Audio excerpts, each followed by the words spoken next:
أعوذ بالله السميع العليم من الشيطان الرجيم. بسم الله الرحمن الرحيم.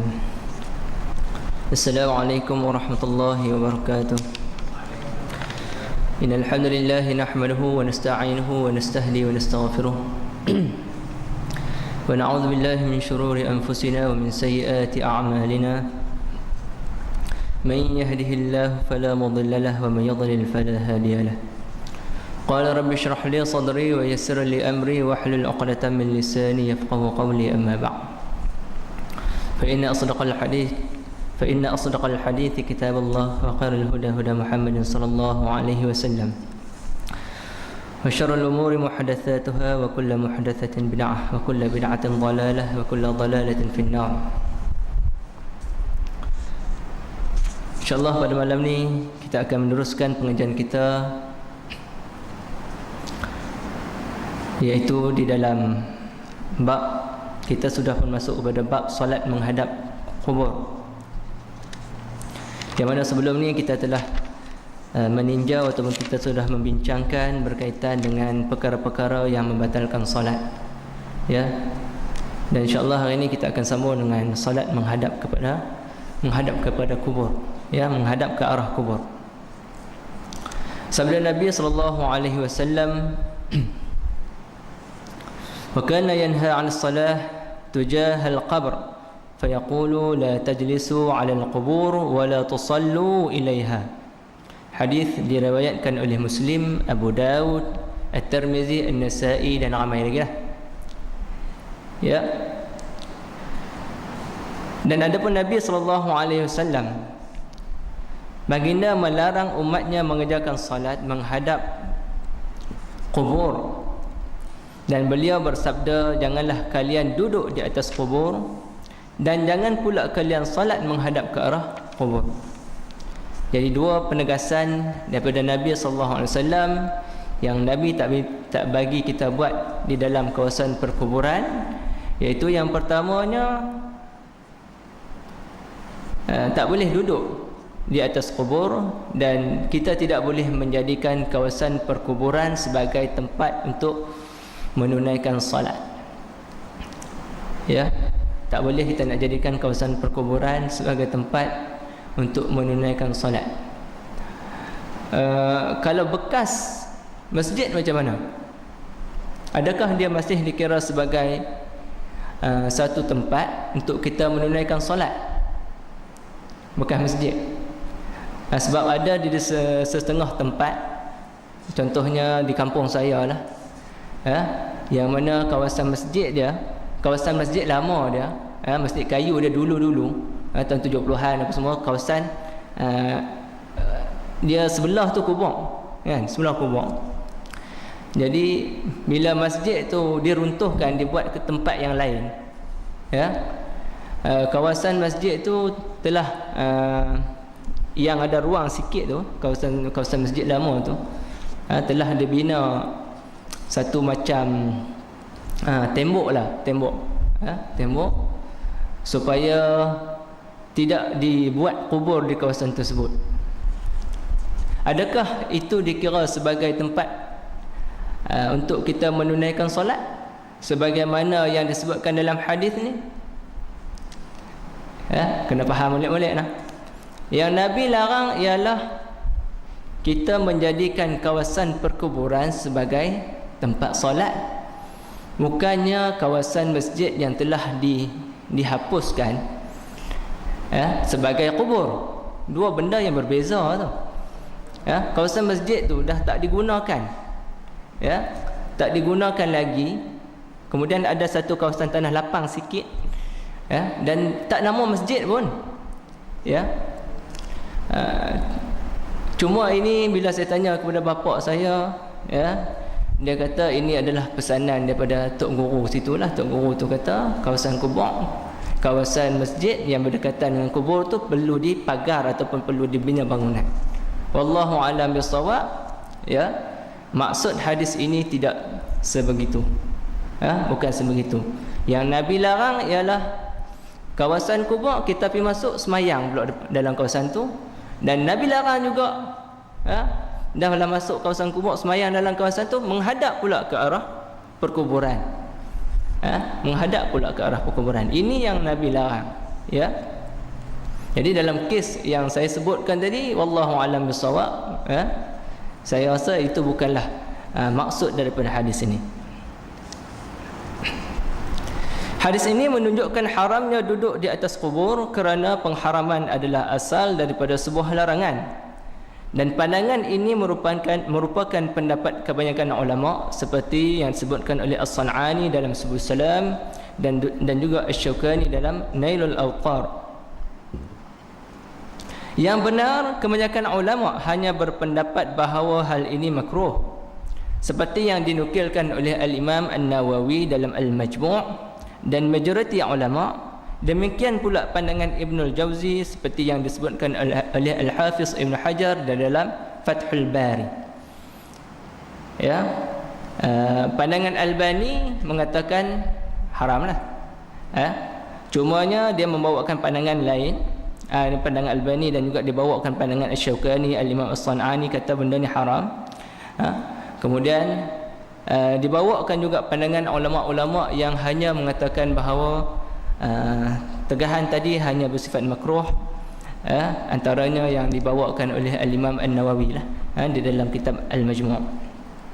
Ya, bagaimanapun kata Albani lagi, dan yang tepat bahawa perbuatan ini adalah haram, iaitu solat menghadap perkuburan, solat dalam kawasan kubur, menjadikan kawasan kubur sebagai tempat solat, ya, kata Albani haram, kerana asal dari sebuah larangan adalah pengharaman. Jadi kata Albani tidak ada satu dalil pun yang memalingkan larangan ini kepada makna lain, sama ada makna makruh ataupun makna lain lah. Jadi bila mana tidak ada keringanan lah, kita katakan boleh jadi kalau kata yang bila satu hukum ni dia boleh jadi makruh, ada satu dalil kata yanha, contohnya menegah, kemudian ada dalil lain yang menunjukkan sedikit keringanan, kan? Bila ada dalil lain yang menunjukkan sedikit keringanan, maka para ulama bila dia istinbat hukum dia kata makruh lah. Ya, maksudnya dalil yang umum tadi telah dikhususkan oleh dalil yang menunjukkan keringanan tadi. Tapi dalam kes ni Albani kata, ya, tidak ada satu dalil pun yang menunjukkan bahawa perintah ini ada menunjukkan keringanan dan sebagainya, ya, ataupun tidak ada dalil lain pun yang memalingkan larangan ini daripada haram kepada makruh, ya. Bahkan kata Albani lagi, hadis yang saya bacakan tadi yang diriwayatkan oleh Al-Bukhari, Muslim dan lain-lain ini, ada penegasan, yang nak menunjukkan bahawa pengharaman kepada menjadikan kubur sebagai tempat solat. Jadi Albani dibawa satu hadis yang diriwayatkan oleh Abu Hurairah daripada Nabi sallallahu alaihi wasallam, di mana baginda Nabi sallallahu alaihi wasallam bersabda, la an yajlisa ahadukum ala jamratin fatuhriqa thiyabah fatakhlusa ila jildih khairun lahu min an yajlisa ala qabri. Ya, Albani bawa satu dalil lain, satu hadis yang diriwayatkan oleh Muslim, Abu Daud dan lain-lain, nak menegaskan bahawa perintah tadi merupakan perintah pengharaman yang mutlak. Iaitu hadisnya kata Nabi, seseorang yang duduk di atas bara api sehingga terbakar baju dia, sehingga terbakar baju dia sampai terkena kulit dia, kata Nabi, hal yang demikian itu adalah lebih baik daripada orang itu duduk di atas kawasan kubur. Ya, dan juga dibawakan lagi dalil daripada Uqbah bin Amir secara marfu', kata Nabi SAW, la an amshiya ala jamratin aw sayfin aw akhsifa na'li bi rijli ahabbu ilayya min an amshi ala qabri muslim wa ma ubali aw sata al-qubur faqadaitu hajati aw wasta as-suq. Ya, kata Nabi lagi, aku lebih suka, Nabi kata, berjalan di atas bara api atau atas sebilah pedang, atau aku menjahit sandalku pada kaki aku, Nabi kata, daripada perkara yang tadi tu lebih Nabi sukai, lebih aku sukai daripada berjalan di atas kubur seorang Islam. Sama saja bagiku menunaikan hajat di tengah kubur atau di tengah pasar. Buruk dia tu sama je maksudnya, kata Nabi. Menunaikan hajat, qada hajat di tengah kubur ataupun pi tengah-tengah pasar, pi qada hajat tang situ. Berak kencing kat tengah pasar dengan kat kubur sama. Dan perbuatan ini maksudnya berjalan di atas bara api, sebilah pedang, menjahit sandal ke kaki merupakan satu benda yang Nabi kata Nabi lebih suka buat daripada dia berjalan di atas kubur seorang Islam. Ya, dan Ibnu Majah meriwayatkan hadis ini dengan sanad yang sahih. Ya. Ada perbahasan lagi. Ya, perbahasan lagi berkaitan perkara ini. Sebahagian imam menyebutkan pendapat yang ganjil. Mereka menafsirkan duduk di atas kubur dengan duduk sambil kencing atau buang hajat, dan penafsiran ini adalah amat lemah. Bahkan penafsiran ini merupakan penafsiran yang batil seperti mana yang dikatakan oleh Al-Imam An-Nawawi. Ibn Hazm dalam kitabnya Al-Muhalla telah menjelaskan batilnya penafsiran tersebut dan dari beberapa tinjauan, dan dia Al-Albani kata bolehlah tengok kitab Muhalla. Ya. Al-Imam Asy-Syafi'i dalam Al-Um mengatakan, saya mencela seseorang yang menginjak ataupun pijak di atas kubur, duduk dan bersandar di atasnya. Saja-saja nak pergi duduk atau sandar ke atas kubur, kecuali jika orang itu ataupun jika orang tersebut tidak menemukan jalan lain menuju ke kuburan yang hendak dia ziarah selain melewati ataupun menginjak kubur lain.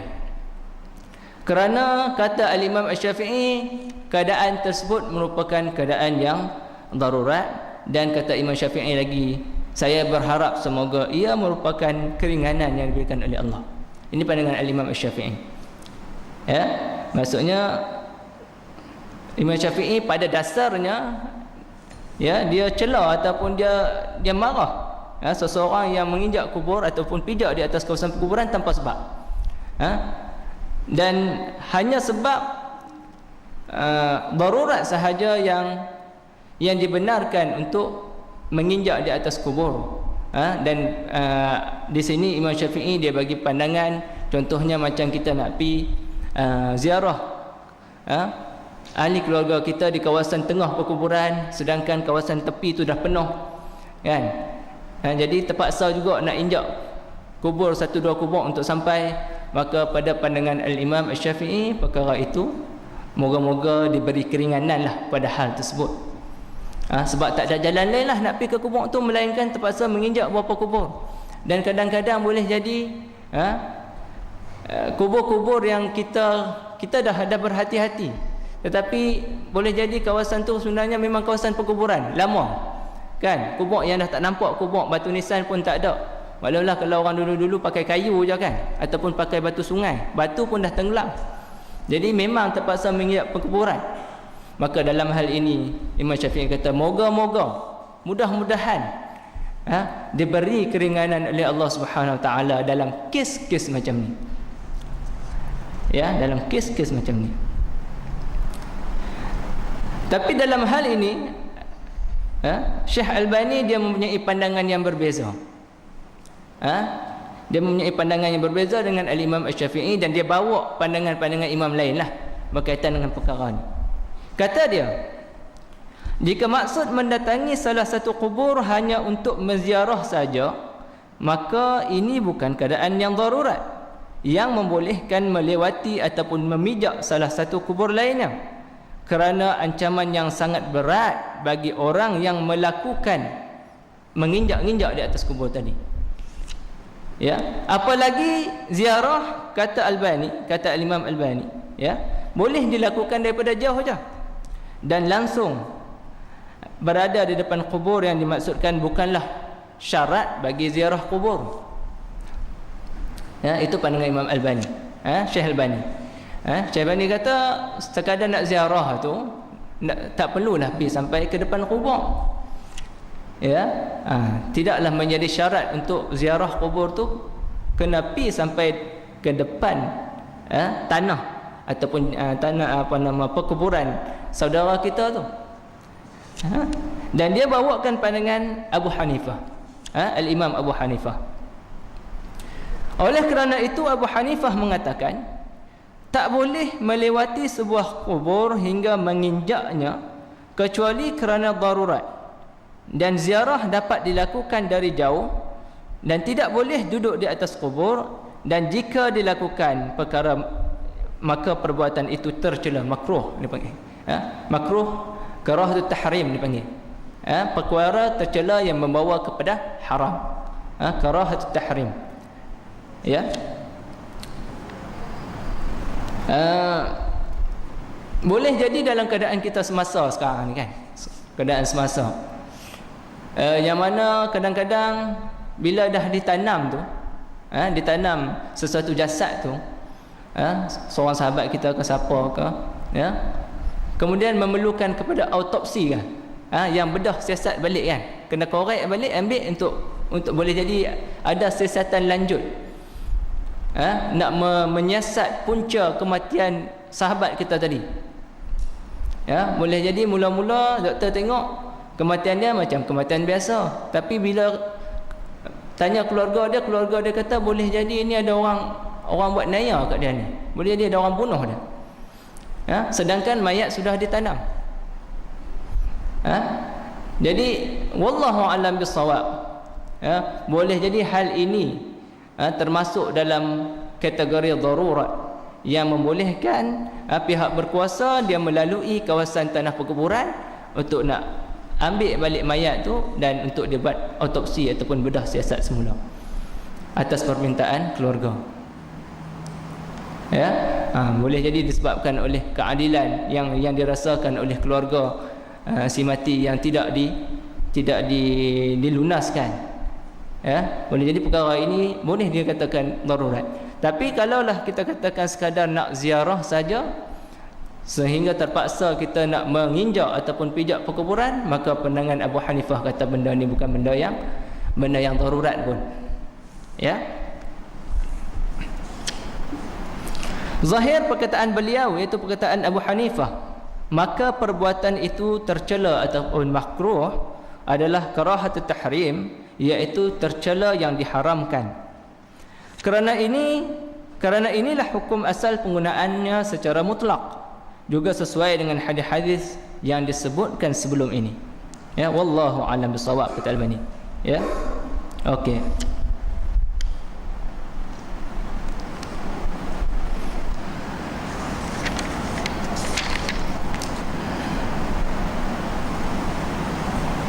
Kemudian dalam hadis ini juga disebutkan larangan supaya kita tidak menghadap ke arah perkuburan bila menunaikan solat.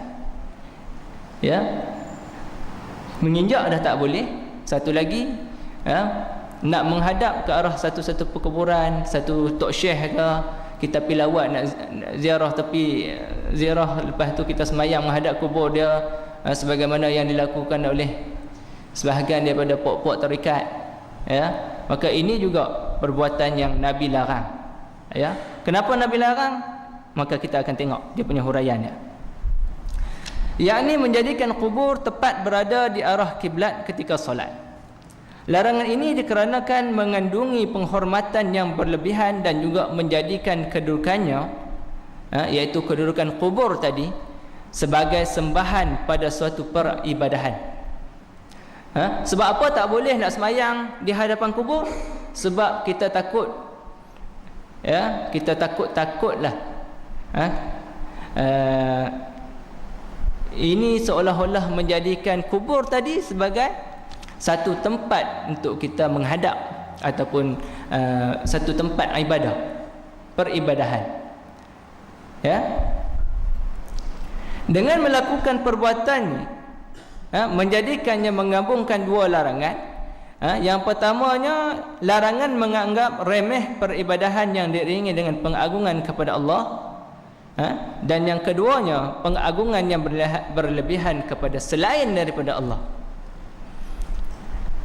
Takut bila kita hadap kubur ada dua yang kita langgar. Satu, kita pandang remeh tegahan daripada Allah, daripada Nabi, Allah dan Nabi, supaya tidak menghadap ke arah kubur bila semayang. Satu. Dan yang larangan yang kedua ialah kita takut bila kita semayang menghadap kubur ni ada rasa satu penghormatan yang kita nak bagi kepada jenazah ataupun jasad yang berada dalam kubur tu. Tambah pula kita tak akan semayang depan kubur orang biasa. Biasanya hak yang semayang di sisi kubur ke di depan kubur ni dia tak semayang tepi kubur anak dia ke adik-beradik dia, tak. Dia akan semayang depan Tok Syekh dah. Dia ziarah kubur Tok Syekh dah. Kemudian Tok Guru dia kata kita nak ambil tabaruk sikit, ambil berkat sikit. Jadi jom kita pakat-pakat semayang kat tepi kubur ataupun menghadap kubur depan Tok Syekh. Jadi sebelum tu biasanya akan dicerita dulu, Tok Syekh ni dulu bagus. Pernah mimpi jumpa Nabi 18 kali, kan? Jumpa Allah 29 kali. Jadi dengan rasa macam tu menyebabkan ada rasa hebat Syekh ni. Dan sehingga dengan rasa hebat Syekh ni bila semayang tadi tu, maka dibawa dalam solat, sehingga melebihkan ataupun menyamakanlah ataupun merasa sikit ada kelebihan Tok Syekh tadi dalam solat, sehingga kita nak nyatakan bahawa dia tu sama dengan Allah Subhanahu Wa Taala. Hebat dia tu. Jadi sebab itu dalam Islam perkara-perkara yang macam ni biasanya kita tengok terus Nabi ataupun Allah potong terus. Tak boleh langsung. Senang. So tak ada rasa dah. Tidak ada rasa dah mengagungkan seseorang tu dalam ibadah. Okey. Demikian yang disebutkan dalam Faidhul Qadir karya Al-Munawi. Pada kesempatan lain beliau berkata, beliau di sini masih lagi merujuk kepada Al-Imam Abu Hanifah,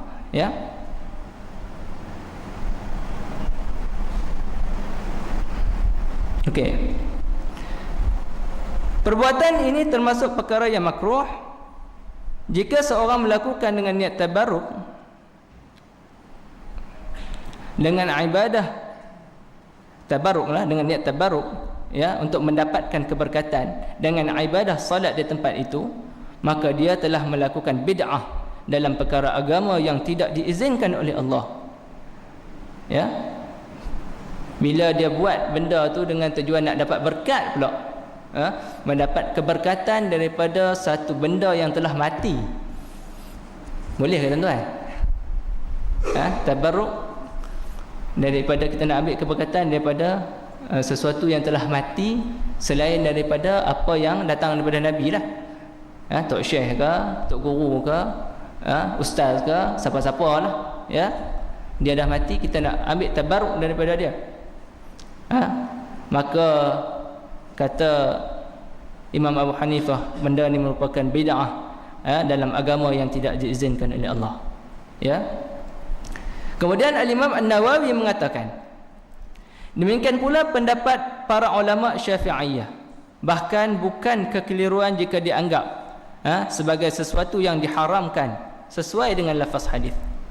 Dari hadis ini dapat difahami larangan solat di kawasan kubur yang menunjukkan solat di tempat tersebut makruh karahatut tahrim, makruh ataupun sifat yang tercela yang membawa kepada haram. Dalam kitab Al-Um, Al-Imam Asy-Syafi'i mengatakan, saya tidak suka ataupun saya tidak menyukai di atas kubur dibangunkan sebuah masjid, atau meratakan kubur dengan tanah dan mengerjakan solat di atas kubur yang tidak diratakan dengan tanah atau solat menghadap ke arah kubur. Saya tidak suka di atas kubur dibangunkan sebuah masjid. Maksudnya memang sama dengan sabda Nabi. Sabda Nabi. Ni di dalam kitab Al-Um.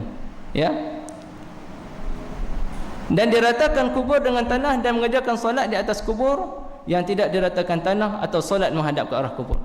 Perkara ni perkara yang tidak disukai oleh Al-Imam Asy-Syafi'i. Dan beliau berkata, Jika seseorang solat menghadap ke arah kubur, maka solatnya sah.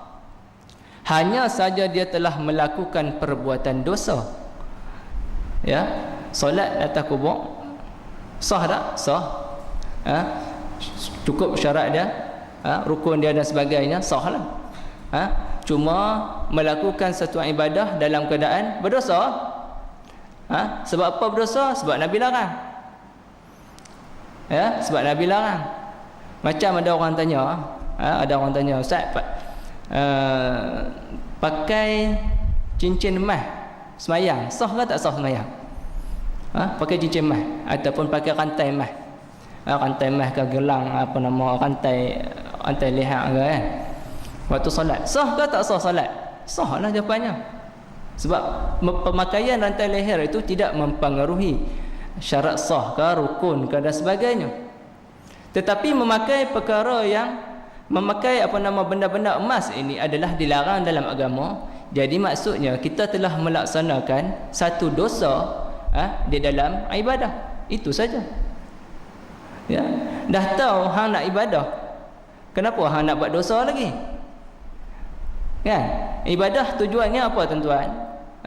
Nak dapat keredaan, nak dapat pahala. Tapi dalam pahala, dalam tujuan kita nak dapat pahala tu, kita buat pula dosa. Dan boleh jadi dosa yang kita buat tu lebih banyak daripada pahala yang kita dapat. Maka sia-sia lah. Sia-sia ibadah tersebut.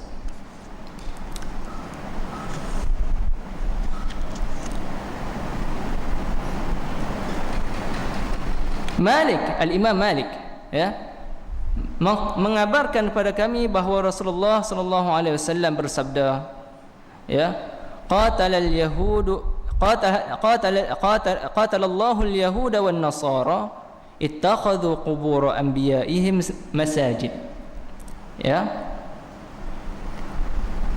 Allah telah membinasakan kaum Yahudi dan Nasara. Kerana apa? Kerana mereka, iaitu kaum Yahudi dan Nasara zaman dulu-dulu, ya, telah menjadikan kubur-kubur mereka, kubur nabi-nabi mereka sebagai tempat untuk beribadah, masjid. Dan beliau berkata, saya membenci perbuatan ini berdasarkan sunnah dan athar, dan termasuk perbuatan yang dibenci, ya, iaitu menjadikan kawasan perkuburan sebagai masjid, sebagai tempat ibadah merupakan termasuk dalam perkara yang dibenci. Ya. Kerana apa? Kerana perbuatan tersebut mengagungkan seseorang di antara umat Islam, yakni dengan menjadikan kuburnya sebagai masjid, dan umat yang datang setelahnya tidak akan aman daripada fitnah dan kesesatan. Ya. Hadis ni tuan-tuan, hadis yang diriwayatkan oleh Malik, hadis ni diriwayatkan secara mu'dhal dipanggil. Mu'dhal. Apa maksud mu'dhal tuan-tuan? Sanad dia rongak tuan-tuan. Maksudnya kalau dalam periwayatan hadis, kalau kata dia mesti rantaian sanad tu dia bersambung di antara seorang dengan seorang yang lain. Muttasil dia panggil kan, muttasil, bersambung sambung sampai pada Nabi. Kemudian dah bersambung pula mesti orang yang thiqah ataupun thiqah saduq ke, thiqatun thabtun ke, di antara periwayat tu sampai kepada sahabat, sampai kepada Nabi, baru hadis tu jadi hadis sahih. Tapi dalam hadis yang saya sebutkan tadi, dia mu'dhal, maksudnya dia rongak. Maksudnya dalam hadis ni kalau tuan-tuan perasan, Malik mengkhabarkan kepada kami bahawa Nabi SAW telah bersabda. Masalahnya bila Al-Imam Malik jumpa Nabi, kan? Masalahnya bila Al-Imam Malik jumpa Nabi, dia lahir pada tahun 90 Hijrah, kan? Nabi wafat pada tahun berapa Hijrah? Jauh. Jadi disebabkan itu, kata ulama hadis ni dia mu'dhal, maksudnya dia ada rongak. Dan dalam kes ni ada 2-3 orang perawi yang tidak disebutkan oleh Al-Imam Malik. Jadi hadis ni jadi dhaif. Hadis ini pada riwayat Malik dia jadi dhaif. Cuma ya, rupanya hadis ni tuan-tuan merupakan, kata Albani ya, merupakan hadis yang sahih sekali dia kata. Ya, sebabnya hadis qatalallahu al-yahuda wan nasara ittakhadhu qubur anbiya'ihim masajid ni ya, telah diriwayatkan di dalam kitab yang lebih mu'tabar, lebih hebat lagi, iaitu dalam as-sahihain, iaitu sahih Bukhari dan Muslim, daripada ramai pula tu sahabat ya, daripada Aisyah, daripada Ibnu Abbas, daripada Abu Hurairah, Zaid bin Thabit, Ubaidah bin Al-Jarrah, Usamah bin Zaid dan ramai. Cumanya ada masalah pada hadis Malik.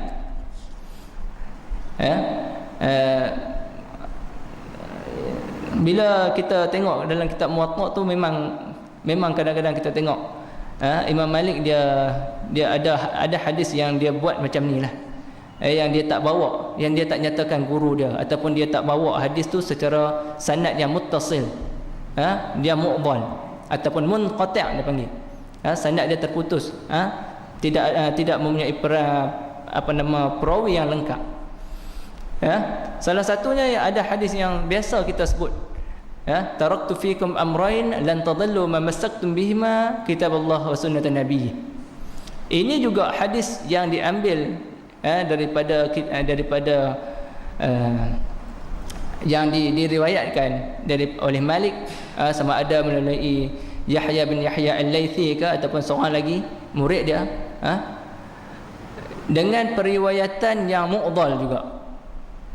Maksudnya dalam hadis yang saya sebutkan tadi, taraktu fikum amrayn, tapi hadis tu glamour tuan-tuan, dan kita tengoklah di mana-mana pun ustaz-ustazah ke siapa ke, dia akan guna hadis ni kan, ya, hadis ni, taraktu fikum amrayn lan tadillu ma massaktum bihima kitaballah wa sunnatan nabiy.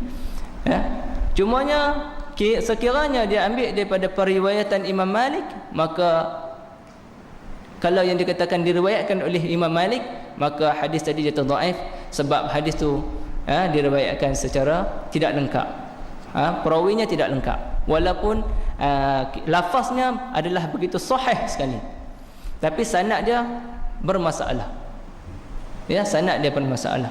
Dan adalah beberapa hadis lain yang Imam Malik meriwayatkan dengan cara macam ni, yang mana bila kita dapati lafaznya sahih tetapi sanadnya tidak sahih, maka pada hadis yang diriwayatkan tersebut tidak sahih pada Imam Malik, tetapi sahih di dalam riwayat-riwayat yang lain.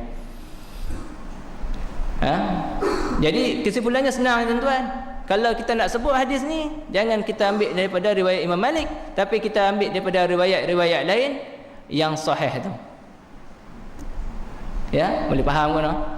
Jangan kita sebut diriwayatkan Imam Malik, sebab memang riwayat dia tidak sahih, sebab sanad dia terputus.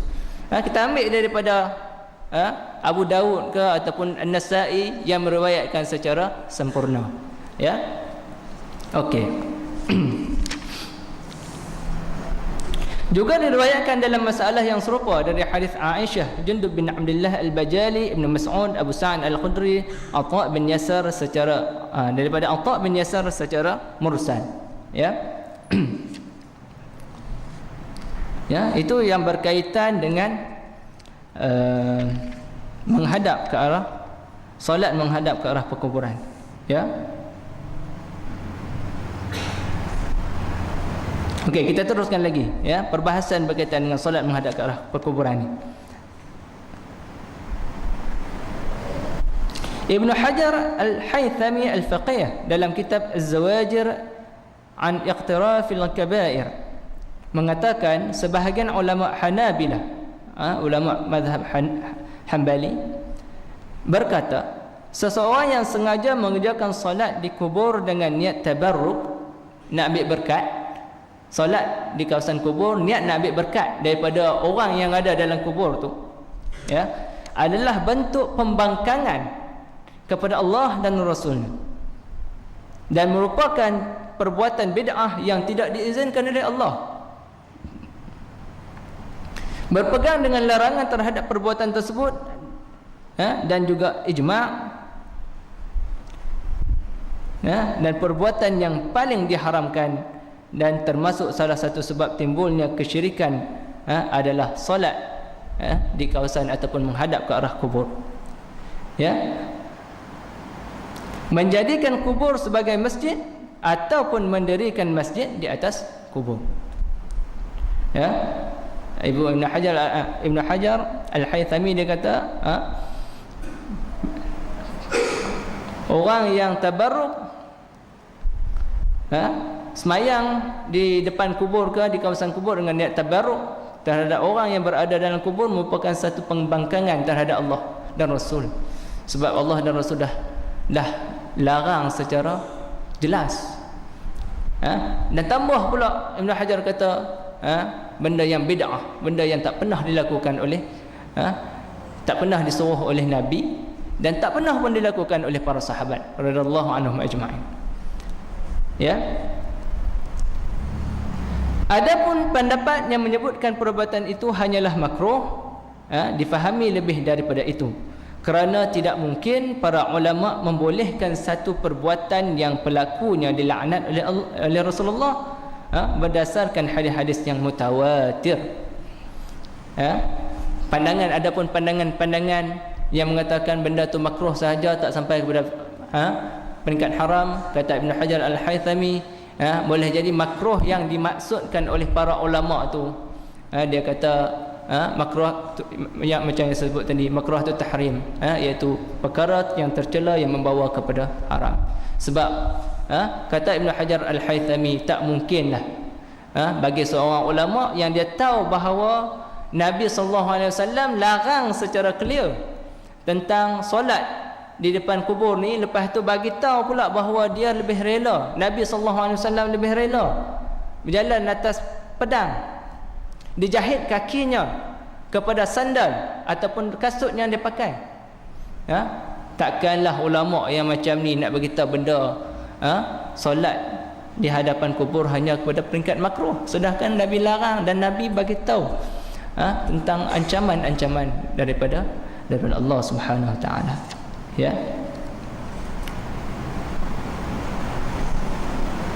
Dan diwajibkan merobohkan masjid yang dibangunkan atas kubur. Kalau ada binaan-binaan yang dibina di atas kubur, kemudian ada pula orang yang pergi duk meratib,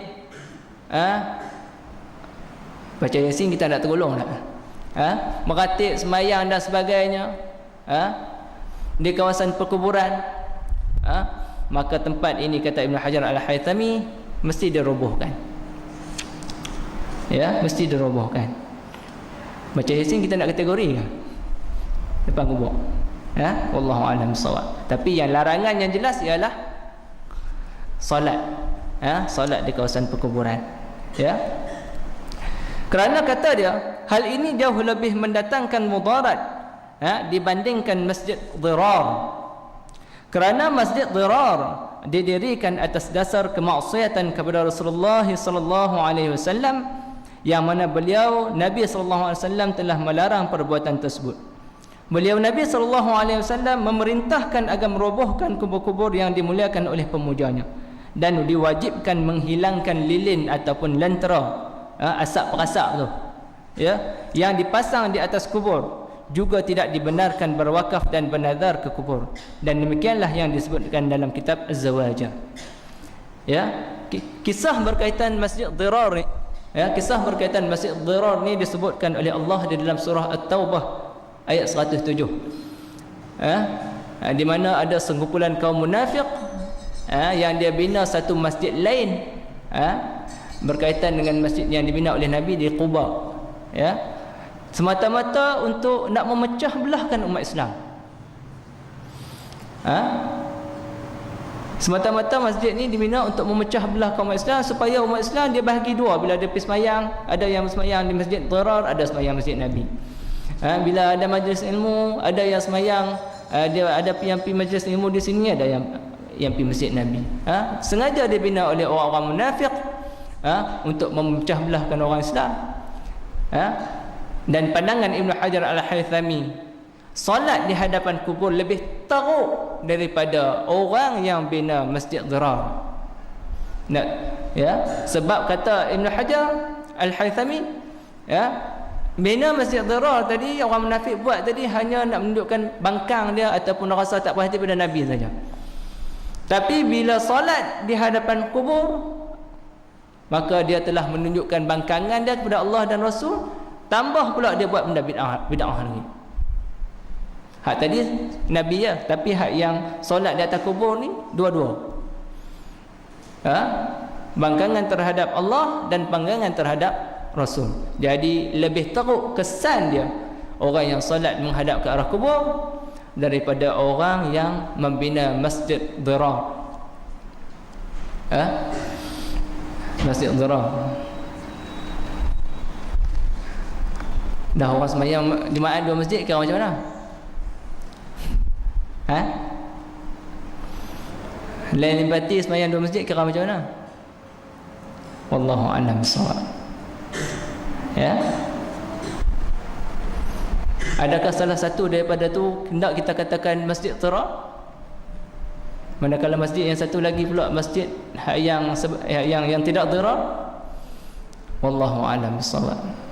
Sepatutnya benda tu perlu dijelaskan.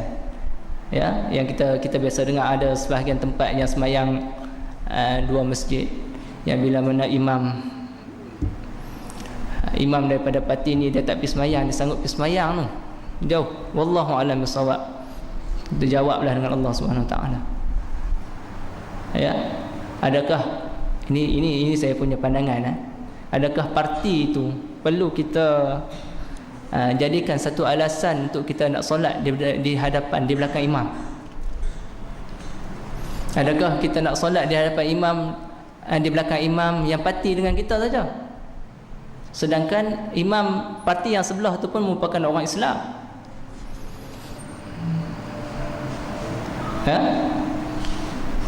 Perlu kita renung-renungkan balik. Ya.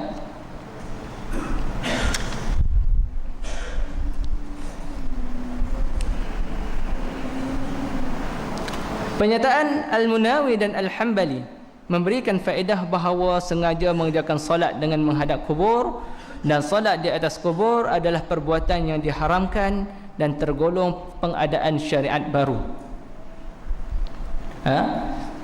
Solat di atas kubur, kata Imam Al-Munawi dan juga Imam Ahmad Al-Hanbali, Ahmad bin Hanbal, tergolong dalam perkara yang diharamkan dan mengadakan syariat baru, bid'ah, ya, yang tidak diizinkan oleh Allah. Namun banyak sekali kaum muslimin, bahkan juga para syekh, yang sengaja mendatangi tempat disemayamkannya para wali dan orang-orang soleh untuk mengerjakan solat dan bertabarruk di tempat ataupun di kubur wali-wali tersebut.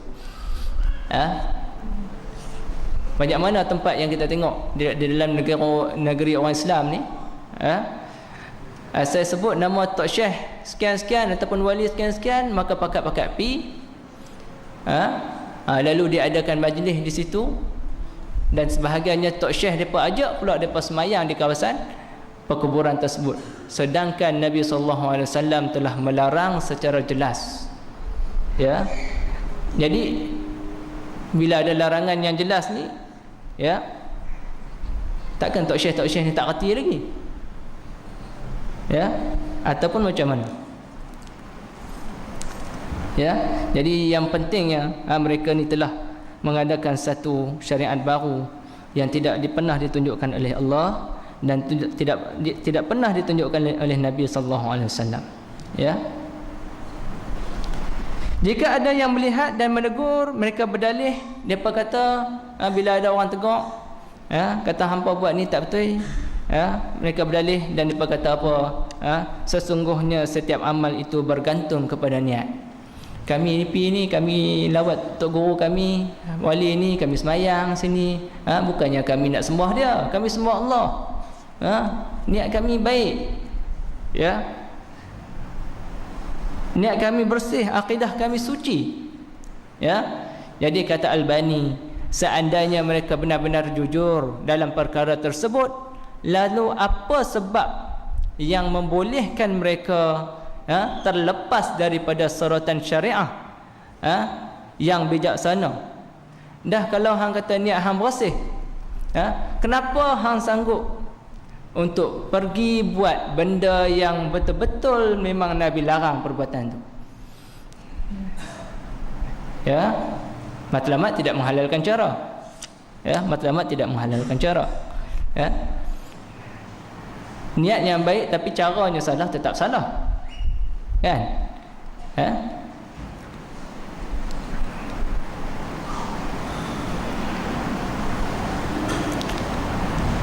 Rasulullah sallallahu alaihi wasallam sendiri mengingkari sahabat yang menyapa beliau dengan ucapan Masya Allah wa syi'ta. Apa maksud dia? Atas kehendak Allah dan kehendakmu. Nabi kata, akankah engkau menjadikan aku sebagai tandingan Allah? Cukuplah engkau katakan Masya Allah. Cukup. Nabi dia tahu bahawa bila sahabat kata Masya Allah wa syi'ta tu bukannya maksud para sahabat ni dia nak samakan Nabi dengan Allah, dan Nabi lebih tahu tentang isi hati, tentang niat sahabat tu lebih daripada kita tahu. Maksudnya Nabi tu lebih tahu tentang niat sahabat tu bila kata benda macam tu. Tapi dalam kes ni Nabi tetap larang sahabat untuk meletakkan diri dia sama dengan Allah Subhanahu Wa Taala. Ya. Lantas bagaimana dengan kaum muslimin yang melakukan amalan-amalan mungkar yang nampak dari amalan itu hanya kesyirikan dan kesesatan, namun mereka membenarkannya dengan dalih niat mereka baik. Aku buat benda ni baik, bagus. Ya, menurut sangkaan mereka. Ya, wallahu a'lam. Sesungguhnya akidah sebahagian besar daripada mereka telah rosak dan telah ternoda dengan kesyirikan, baik secara sedar ataupun tidak. Dan inilah balasan bagi mereka atas perbuatan mereka ketika menempatkan hadis-hadis Nabi sallallahu alaihi wasallam di belakang punggung mereka. Ya, tak boleh sesuatu yang kita rasa baik, ya, sedangkan Nabi tak buat, dan kita nak meneruskan amal perbuatan tersebut. Sebab baik pada sangkaan kita belum tentu baik pada sangkaan Allah. Dan kalaulah kita katakan bahawa apa yang kita buat itu baik, sangat pelik kalau Nabi SAW orang yang paling baik itu tidak melaksanakannya. Kalau kita dok kata apa yang kita buat yang Nabi tak buat, kita dok kata aku buat ni baik, tujuan baik, aku baca sekian-sekian ni baik, aku buat majlis ini baik, sedangkan Nabi SAW tak pernah buat, maka apa alasan kita bahawa Nabi seorang yang paling baik, yang tidak ada dosa, yang maksum, tidak melakukan sebagaimana yang kita buat? Sebab kalau benda itu baik, maka orang yang paling cepat sekali buat ialah Nabi. Dan kemudian bila sahabat tengok Nabi buat, ya, orang yang paling kedua yang paling cepat sekali nak ikut ialah sahabat. Jadi kalau Nabi tak buat, sahabat tak buat, dah tentu benda itu tak baik. Itu saja. Ya, kalau benda baik mesti Nabi dan sahabat buat. Ya. Wallahu a'lam bissawab. Ya, wallahu a'lam. Itulah sebahagian daripada perbahasan berkaitan dengan salat menghadap ke arah kubur. Ya, jadi kesimpulan yang dapat dibuat, ada dua pandangan ulama. Satu yang mengatakan haram untuk solat menghadap ke arah kubur ataupun duduk di atas kubur, dan sebahagian lagi sebagaimana yang disebutkan oleh Al-Imam An-Nawawi, dia kata bahawa kebanyakan berpandangan bahawa perkara itu adalah makruh. Cuma berdasarkan hujah-hujah yang telah kita bawa, Nabi larang secara umum, kemudian tidak ada nas lain yang mengkhususkannya ataupun meringankannya, kemudian Nabi beritahu pula dia lebih suka untuk jalan atas pedang dan sebagainya, lebih baik dia lebih suka daripada dia jalan menginjak di atas kubur. Maka jelas pada kita bahawa perkara larangan Nabi terhadap solat menghadap kubur, menginjak kubur ini merupakan satu larangan yang bersifat haram.